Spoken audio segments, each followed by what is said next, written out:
السلام علیکم ورحمۃ اللہ وبرکاتہ۔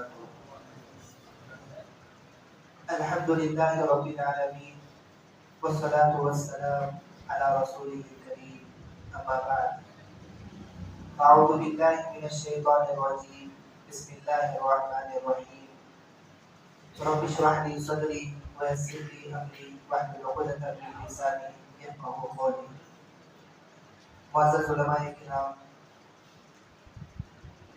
حاضرین اور حاضرات، مسلمان ہونے کی حیثیت سے ہمارا یہ عقیدہ اور ایمان ہے کہ ہماری آخرت کی کامیابی دین سے جڑی ہے، تو اسی طرح ہماری دنیا کی کامیابی بھی اللہ تبارک و تعالیٰ نے دین سے جوڑ کر رکھی ہے۔ آخرت میں کامیاب ہونا ہے تو دین ضروری ہے، اور دنیا میں ترقی کرنا ہے تب بھی ہمارے لیے دین بہت ضروری ہے۔ آخرت کی کامیابی کے لیے دین کیوں ضروری ہے؟ کیونکہ اللہ تبارک و تعالیٰ نے فرمایا ان الدین عند اللہ الاسلام، یقیناً اللہ تبارک و تعالیٰ کے نزدیک قابل قبول دین اسلام ہے۔ وَمَن يَبْتَغِ غَيْرَ الْإِسْلَامِ دِينًا فَلَن يُقْبَلَ مِنْهُ، اگر کوئی اسلام چھوڑ کر کسی اور دین پر چلے تو اس کا وہ دین قبول نہیں کیا جائے گا۔ تو آخرت میں کامیاب ہونا ہے، دین چاہیے۔ اسی طرح دنیا کے اندر ہم لوگوں کو کامیاب ہونا ہے، تب بھی اللہ تبارک و تعالیٰ نے دنیا کی ترقی اور دنیا کی کامیابی بھی ہماری دین سے جوڑ کر رکھی ہوئی ہے۔ اللہ تبارک و تعالیٰ قرآن مجید میں فرماتا ہے وَأَنْتُمُ الْأَعْلَوْنَ إِن كُنتُم مُؤْمِنِينَ، تم ہی غالب رہو گے اگر تم ایمان سے جڑ کر رہو گے، تم مومن رہو گے۔ حضرت عمر بن خطاب رضی اللہ عنہ کہا کرتے تھے کُنَّا أَذِلَّةً، ہم بڑی ذلیل قوم تھے، فَأَعَزَّنَا اللَّهُ قَوْمًا بِالْإِسْلَامِ، تو اللہ تبارک و تعالیٰ نے ایک قوم کی طور پر ہمیں عزت دی اسلام کے ذریعے۔ مَهْمَا ابْتَغَيْنَا الْعِزَّةَ بِغَيْرِهِ أَذَلَّنَا اللَّهُ، اسلام کو چھوڑ کر کسی اور راستے سے ہم عزت چاہیں گے تو اللہ ہمیں ذلیل کر کے رکھے گا۔ تو آخرت کی کامیابی دین سے جڑی ہوئی ہے، دنیا کی ترقی بھی ہماری دین سے جڑی ہوئی ہے۔ اب سوال یہ ہے کہ یہ دین آتا کہاں سے ہے، دین ملتا کہاں سے ہے؟ تو اسلام کی یہ خوبصورتی ہے کہ دین علم کے راستے سے آتا ہے۔ اسلام میں دین تقلید سے نہیں آتا، دین خاندان کو دیکھ کر نہیں آتا، دین بڑوں کی کرنے کو دیکھ کر کرا نہیں جاتا، بلکہ دین تک پہنچنے کا ایک ہی راستہ ہے، وہ ہے علم کا راستہ۔ دین تک پہنچنا ہے تو علم کے راستے سے آپ کو گزرنا پڑے گا۔ امام بخاری رحمہ اللہ اپنی کتاب میں باب باندھتے ہیں باب العلم قبل القول والعمل، بات کرنے اور کام کرنے سے پہلے علم حاصل کرنا ہے۔ آپ کی بات اس وقت صحیح جب آپ علم کی بنیاد پر بات کریں، آپ کا عمل اس وقت صحیح جب آپ علم کی بنیاد پر عمل کریں۔ تو پہلے علم، علم کے ذریعے دین، علم کے بغیر دین نہیں آتا۔ اللہ تبارک و تعالیٰ قرآن مجید میں کہتا ہے فَعْلَمْ، اے نبی آپ علم حاصل کیجئے، انہو لا الہ الا اللہ، کہ اللہ تبارک و تعالیٰ ہی حقیقی معبود ہے، وَاسْتَغْفِرْ لِذَنبِكَ، اور اپنے گناہوں کی بخشش مانگیے۔ تو پہلے علم حاصل کرنا ہے کہ اللہ ہی حقیقی معبود ہے، پھر اس کے بعد آتا ہے عمل کا مرحلہ، پہلے علم پھر عمل۔ تو دین تک پہنچنا ہے تو دین کے لیے ضروری ہے علم تک پہنچنا، علم کے راستے سے ہم دین تک پہنچیں گے۔ پھر ایک سوال یہاں پر یہ پیدا ہوتا ہے کہ یہ علم کہاں سے آتا ہے؟ دین علم سے آتا ہے، علم کہاں سے آتا ہے؟ علم آتا ہے خاص طور پہ ہندوستان کے ماحول میں